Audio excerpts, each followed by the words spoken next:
କିଏ ଆମେ ଏଇନା ଢେଙ୍କାନାଳ ଯିବା ଚାଲୁନାହାନ୍ତି ଦବେଇକି ବରା ଖାଇକି ଆସିବା।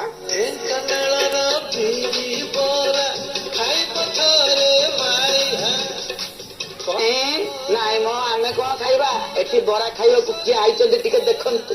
ଖୋଦ୍ ଆମ ପୂର୍ବତନ ସାଂସଦ ବୈଜୟନ୍ତ ପଣ୍ଡା ମହୋଦୟ। ଆମକୁ ଯାହା ଲାଗୁଛି ସାରଙ୍କୁ ଗୋଟେ ପ୍ରବଳ ଭୋକ ଆଉ ହବନି ଝିଅ ଭାଇ ଶୁଣା ହଉଛି ସାର୍ କୁଆଡେ ନୂଆ ଦଳ ଗଢିବେ। ତେଣୁ ଦଳ ଗଢିବ କହିଲେ ପୁଣି ବଳ ଲୋଡାନା ନାହିଁ, ବଳ ପାଇଁ ପୁଣି ଖାଦ୍ୟ ଲୋଡାନା ନାହିଁ।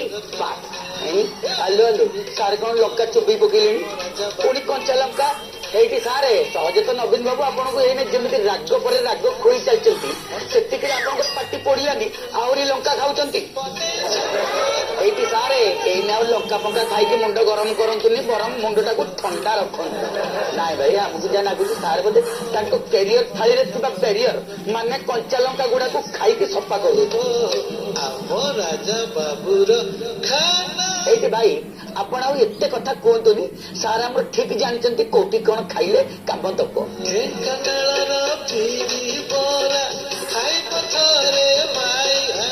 ହେଲେ ଆମର ଖାଲି ଯାହା ଗୋଟେ ଡାଉଟ ହଉଛି ବୈଜୟନ୍ତ ବାବୁ କେନ୍ଦ୍ରାପଡା ରସାବଳି ଛାଡିକି ଢେଙ୍କାନାଳ ବରା ଖାଇବାକୁ କିଆ ମନ କଲେ? ମଲା ଭଲା କଥା କହୁଛ ହୟ ଭାଇ। ଆଗେ ସିନା ପଣ୍ଡା ସାରେ ସୀମିତ ଥିଲେ ମାନେ ଦଳରେ ବନ୍ଧା ଥିଲେ, ଏବେ ପା ସାରେ ଫୁଲ ଫ୍ରି।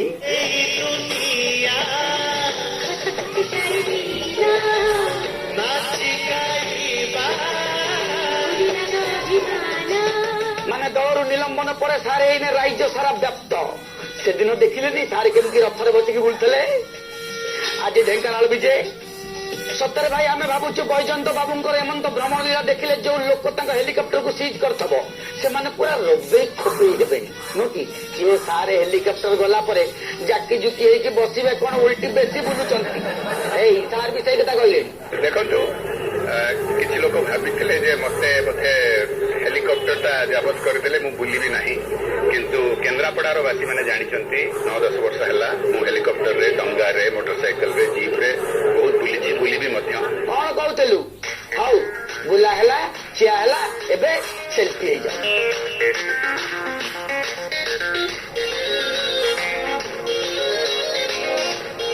ଇଏ ବାପା ଏଠି ତ ସେଲ୍ଫି ନବା ପାଇଁ ଖାଲି ମାଳ ମୋବାଇଲ।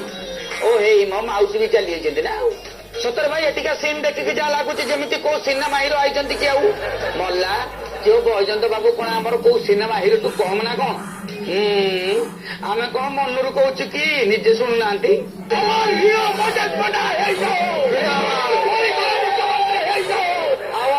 ବୈଜୟନ୍ତ ପଣ୍ଡା ହେଇଯାଉ, ଓଡିଶାର ମୁଖ୍ୟମନ୍ତ୍ରୀ ହେଇଯାଉ।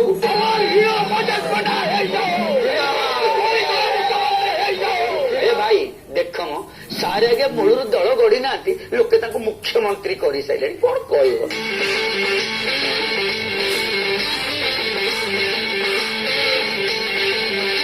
ଆମକୁ ଯାହା ଲାଗୁଛି ବୈଜୟନ୍ତ ବାବୁ ବୋଧେ ଏକଥାକୁ ଶୁଣିକି ଟ୍ୱିଟ୍ ଫୁଟ୍ କରିଦେଲେ କି କଣ?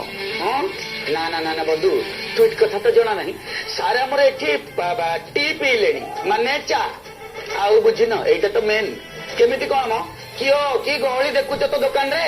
ଏଇ ମ ସାରେ ପୁଣି ଦୋକାନୀ ଭାଇଙ୍କ ନାଁ ବି ପଚାରିଲେଣି।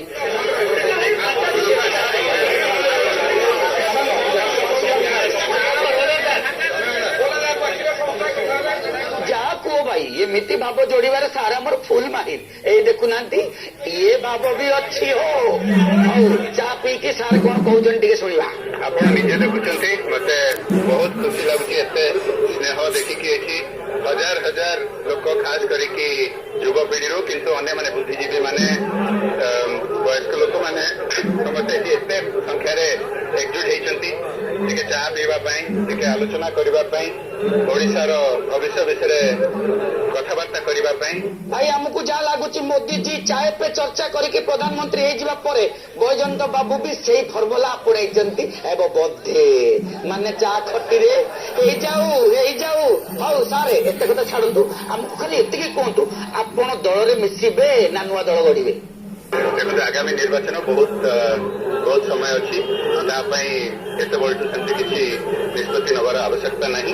ଆଉ କେତେ ସମୟ ବାକି ଅଛି ଆମେ ତ ଜାଣିନୁ, କିନ୍ତୁ ସାରଙ୍କ କଥାରୁ ଯାହା ବୁଝୁଛୁ ସାରେ ତାଙ୍କ ପ୍ରସ୍ତୁତି ପର୍ବ ଭିତିରିଆ ଆରମ୍ଭ କରିଦେଲେଣି। ହଉ ହେଇଯାଉ। କଥା ପଠେଇଛନ୍ତି ଗୋଡିପାଟଣା ଯାଜପୁରରୁ ଆଲୋକ ଚନ୍ଦ୍ର ସାହୁ। ଶିକ୍ଷକ କ୍ଲାସରେ ଇଂରାଜୀ ପଢୁଥିବା ବେଳେ ଦୁଷ୍ଟ ଗୁଗୁଲା ଉଠି ପଡିକି ପଚାରିଲା, ସାର୍ ଆଇ ଆମ୍ ଗୋଇଂ ର ଅର୍ଥ କଣ? ଶିକ୍ଷକ କହିଲେ ମୁଁ ଯାଉଛି। ଗୁଗୁଲା କହିଲା ଏମିତି କେମିତି ହବ ସାର୍, ଆଗ ମୋ ପ୍ରଶ୍ନର ଉତ୍ତର ଦିଅନ୍ତୁ, ତାପରେ ଯୁଆଡେ ଯିବା କଥା ଯିବେ। ମାନେ ଆଇ ଆମ୍ ଗୋଇଂ ର ଅର୍ଥ କଣ ମତେ ବୁଝାନ୍ତୁ। ଶିକ୍ଷକ ରାଗି ଯାଇ କହିଲି ପରା ମୁଁ ଯାଉଛି, ବଦମାସ କୋଉଠିକାର। ଗୁଗୁଲା କହିଲା ତା କେମିତି ସମ୍ଭବ ସାର୍, ଆପଣ ଆମକୁ ପଢେଇବାକୁ ସରକାରଙ୍କଠୁ ଦରମା ନେଉଛନ୍ତି ଟି? ମୋ ପ୍ରଶ୍ନର ଉତ୍ତର ନ ଦେବା ଯାଏ କୁଆଡେ ଯାଇପାରିବେ ନାହିଁ। ଯଦି ପଳେଇବେ ତାହେଲେ କାନ୍ଥରେ ଲେଖା ହେଇଥିବା ଟୋଲ ଫ୍ରି ନମ୍ବରରେ ସିଧା ଶିକ୍ଷା ମନ୍ତ୍ରୀକୁ ଫୋନ କରିଦେବି। ଏବେ କୁହନ୍ତୁ ଆଇ ଆମ୍ ଗୋଇଂ ର ଅର୍ଥ କଣ?